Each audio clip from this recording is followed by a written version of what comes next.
Jake from Sugarland needs some sprinkler help. Well, his stopped working shortly after a freeze, Tom, earlier this year. So Jake writes, I drained and wrapped the pipes, but now when I turn on the automatic timer, nothing happens. And I'm wondering if there's a quick fix. I think more accurately, Tom, he needs help diagnosing this problem to find out what's stopping it from working.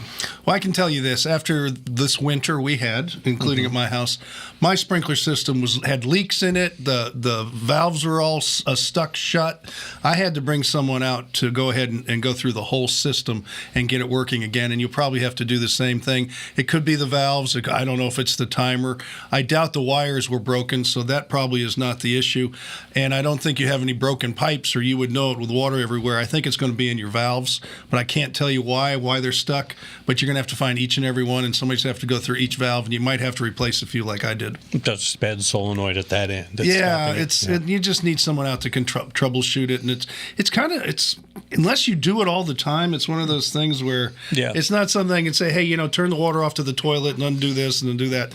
It can be really tricky sometimes. Jake, you don't want to get good at this. Maybe you do.